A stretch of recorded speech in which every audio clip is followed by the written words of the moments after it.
talkSPORT's Mark Goldbridge joined Gabby Agbon-Lahore and Alan Brazil on breakfast last week and sparked controversy with this opinion. Erling Haaland is a finisher. He's a brilliant striker. But he would not suit that Liverpool system where you've got to work hard. What about goals? How many goals has Haaland got compared to the other He's only scored against every Premier League team that he's played against now. 35 appearances last season, 36 goals. It's phenomenal. 52 in 53 in all competitions. Won the treble. This season been injured. 17 goals in 20 appearances.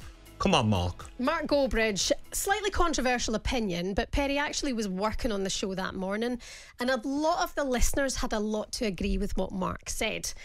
But what's your opinion on it? I'm glad I've heard it with my own ears, because I thought people might have misconstrued it or misquoted him, whatever. I can't say he's further from the truth about Erling Haaland playing for any other club side in the world. He gets in. Maybe Bayern Munich is the only one, only because of Harry Kane obviously playing up front for Bayern Munich through the centre and doing brilliantly well, two different sorts of players. And he suits Liverpool to Liverpool closed down. Man City closed down. Erling Haaland's one who starts off the press. That's how Liverpool play. And if you think about Darwin Núñez, who I'm a big fan of, I think Erling Haaland's probably a season and a half to 2 seasons further ahead of his development than what Darwin Núñez is. Darwin Núñez gets loads of chances. He's a bit erratic when he's got time to think, but when he hasn't, he's instinctive finisher.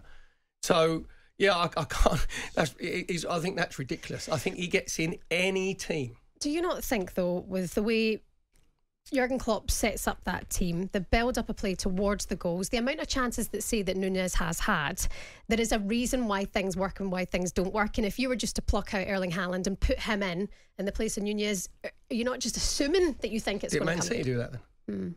Did Man City just go? They played with false nine. They played through the lines. Played easy on the eye football. Some people say it's, and there's people when Erling Haaland went to Man City actually said, and some pundits said, he's not going to score goals for Man City. And you look at it and you think, forget about systems and styles of play.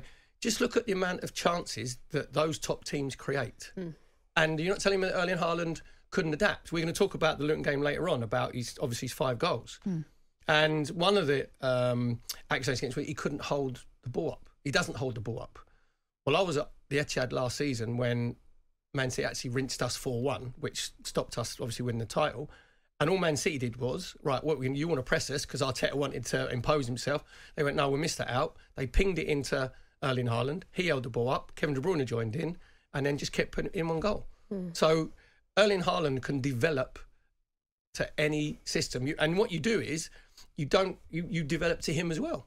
But he would, it's not as if he's not mobile. Yeah. He's like, because he's like Viking 6'5". It's not that he can't, he's unbelievably quick. He's unbelievably strong. He's quick off the mark as well, not just a strong runner. And he closes. He's not lazy. You don't have lazy players when you play for Man City. Well, and that's the exact same thing at Liverpool. And he wasn't lazy last night, was he? Absolutely running the show at Kenilworth Road.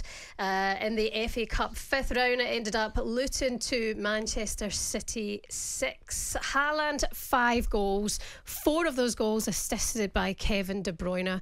Quite the partnership. Stunning stuff. Yeah, we meant to say about Erling Haaland, obviously Kevin De Bruyne, one of the greatest Premier League players that we've ever seen, because they've got a telepathic, communication. You know what I mean? They just know what's going to happen. De Bruyne, Haaland knows if he makes a run, De Bruyne will find him. If you look at Haaland's goals last night, the first one, he checks at the far post where he goes, comes out, and then finishes. Yep. The second one, poor old Mengi, I think Mengi's probably in an ice bath as we speak, or some retreat somewhere, because he couldn't. In a dark room. Exactly, he got no help, right? Because you want to put someone in front of him.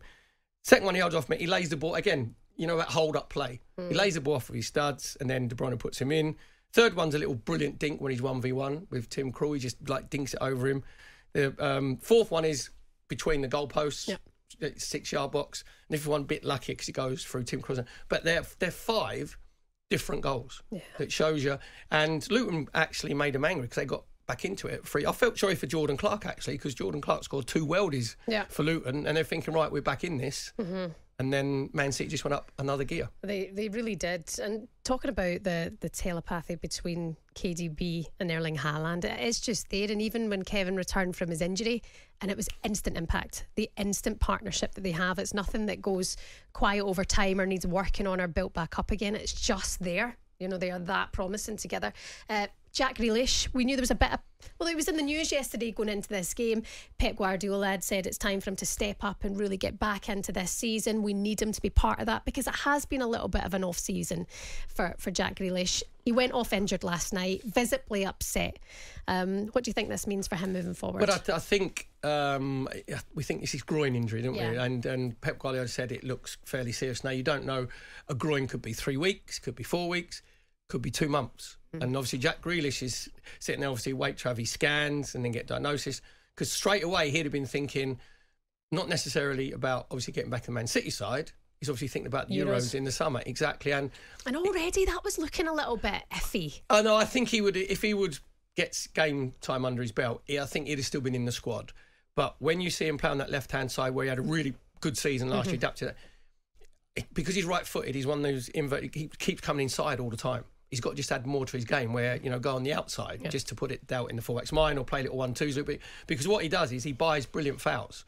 But when you're playing Man City, they want to move the ball a bit quicker. Yeah. On AM, on DAB, via the talkSPORT app and on your smart speaker. talkSPORT.